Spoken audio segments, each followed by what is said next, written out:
Friends, आज हम बात करेंगे हेयर लॉस के बारे में। आजकल हर कोई हेयर फॉल से सफ़र कर रहा है। सो हेयर फॉल बहुत तरीके का होता है, जिसमें एलोपेशिया एरिएटा होता है और एक एलोपेशिया होता है। एलोपेशिया एरिएटा इट्स फीमेल में भी होता है, मेल्स में भी होता है।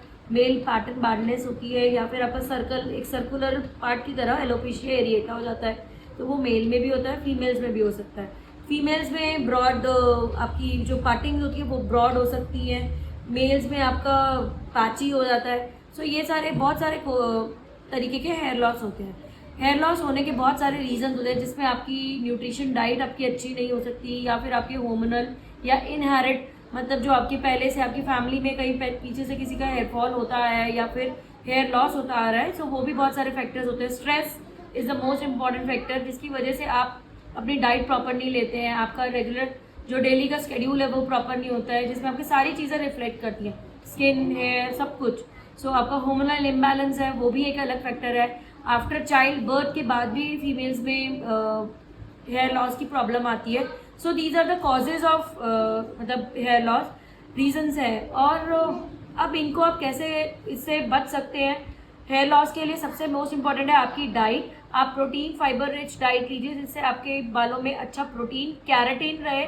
कैरेटीन से आपके बालों की जो ग्रोथ होती है वो अच्छी होती है, प्रोटीन से आपका हेयर अच्छा होता है। सो एक तरीके से वो हेयर के लिए न्यूट्रिएंट है, protein is the nutrient. So protein rich diet लीजिए आप। अच्छा, आपकी बॉडी में आयरन फॉलिक अच्छा होना चाहिए।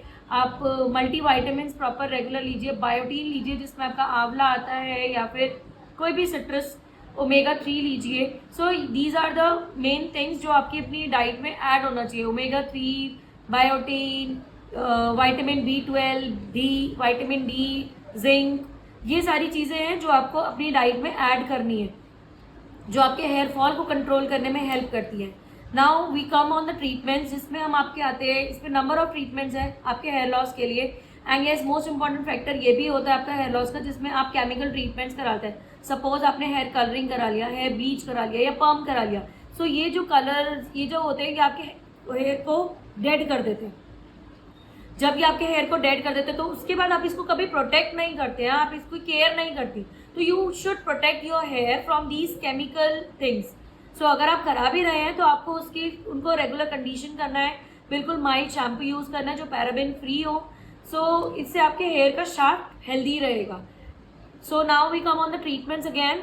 सो उसमें आपका PRP ट्रीटमेंट हो गया, प्लेटलेट रिच प्लाज्मा। आपकी मेडिसिन हो गई जो आपको न्यूट्रिएंट्स के लिए आप मल्टी वाइटामिन ऐड कर सकते हैं। हेयर के सिरम्स यूज़ कर सकते हैं, जिसमें आपके अलग अलग तरीके के जो आपके डर्मेटोलॉजिस्ट या डॉक्टर्स आपको सजेस्ट कर सकते हैं, वो शैम्पूज यूज़ करिए, paraben free, sulphate free. So these are the products that you have to use. And every wash के बाद आपको हेयर को कंडीशन करना है। You can use serums, you can use conditioners to protect your shaft, क्योंकि जब भी आप शैम्पू करते हैं या फिर कोई भी केमिकल लेते हैं, आपके क्यूटिकल्स ओपन हो जाते हैं, तो वो रफ हो जाते हैं। सो उसको वापस क्लोज करने के लिए कंडीशनर्स एंड सिरम्स यूज़ करिए। PRPs हैं जो आपके हेयर ग्रोथ को, जो भी आपका प्रेजेंट हेयर है उसको हेल्दी बनाएगा। वो बेसिकली एक तरीके का न्यूट्रिएंट होता है। सो वो कैसे करते हैं, जब आपके ब्लड ड्रॉ करते हैं, ब्लड लेते हैं, फिर उसमें से प्लाज्मा सेपरेट करते हैं, देन उसको इंजेक्ट करते हैं।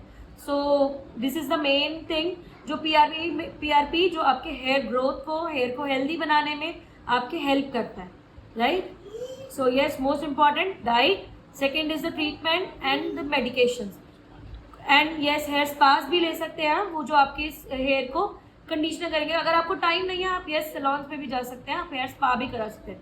बट अगर सीवियर है तो आप हेयर फॉल के लिए ट्रीटमेंट लीजिए, जिसमें मेडिकेशंस, PRP एंड आपके सिरम्स होते हैं, वो आपको डॉक्टर ही बताएंगे कंडीशन देखकर। उसमें आपके टेस्ट होगा, आपका आयरन का टेस्ट होता है, आपकी बॉडी में देखा जाता है कि आपकी बॉडी में कितना आयरन है, क्योंकि आयरन कम होगा तो ब्लड फ्लो कम होगा।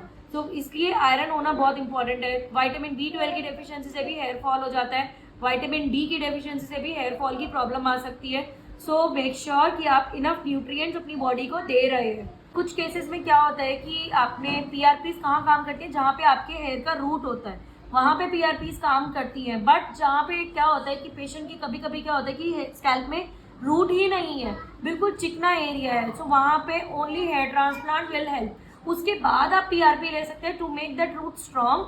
सो वो हेयर ट्रांसप्लांट क्या करते हैं, हम डोनर एरिया से आपके FUE, FUT दो मैथड से होता है। FUT में पूरा एक ट्रांसप्लांट के लिए एक स्ट्रिप ले लेते हैं, बट FUE में एक्सट्रैक्ट करते हैं, सो एक एक फॉलिकल को एक्सट्रैक्ट करके हम उसे वहीं पे प्लांट कर देते हैं। So both are safe process, so उसमें कोई प्रॉब्लम नहीं होती है। बट उसमें क्या होता है कि हम PRP फिर हेयर ट्रांसप्लांट के बाद देते हैं, और अगर आपका हेयर रूट है प्रेजेंट है तो उसको हेल्दी बनाने के लिए हम PRP पहले भी ले सकते हैं, बट हेयर ट्रांसप्लांट उसी कंडीशन में देंगे जहाँ पे आपके स्कैल्प में बिल्कुल भी रूट नहीं होता। ठीक, थैंक यू।